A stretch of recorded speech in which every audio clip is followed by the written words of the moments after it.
Good day everyone. So I'm going to report about the Rule 112 Preliminary Investigation in relation to DC 015 and DC 020. Rule 112 Preliminary Investigation is an inquiry or proceeding to determine whether there is existing sufficient ground to endanger a well-founded belief that a crime has been committed and that the respondent is probably guilty thereof and should be held for trial. So the purpose of preliminary investigation is to identify if the crime has been committed and the respondent is probably guilty of it and should be held for trial, and also to protect the innocent against false accusation, like to ensure that only those with probable cause are subjected to formal trial.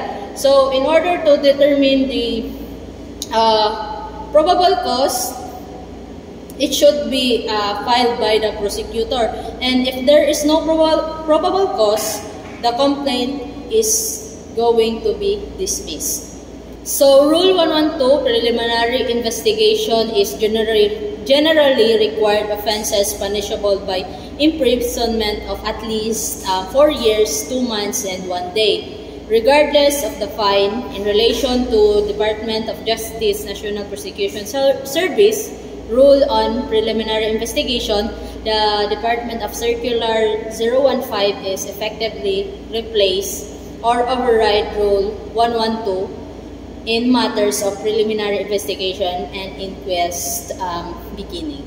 Under DC 015, preliminary investigation required 4 offenses carrying of a penalty of at least 6 years and 1 day, a higher penalty than the Rule 112. So, prosecutor take a more proactive and executive inquisitorial role. Also, it adopts modern procedures such as e-filing, virtual and preliminary investigation hearing, and electronic inquest.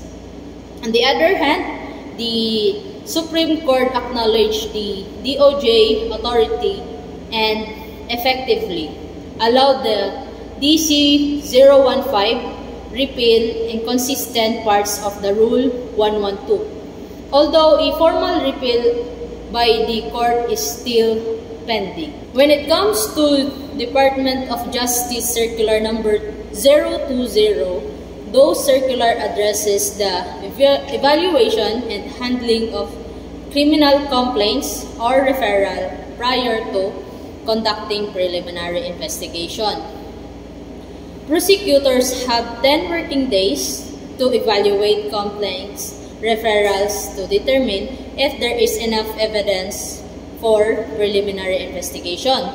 If sufficient evidence exists, the prosecutor certifies and dockets the case for preliminary investigation under the Rule 112. If evidence is insufficient, the complaint is returned with an evaluation report, advice on missing evidence, and directives to gather it.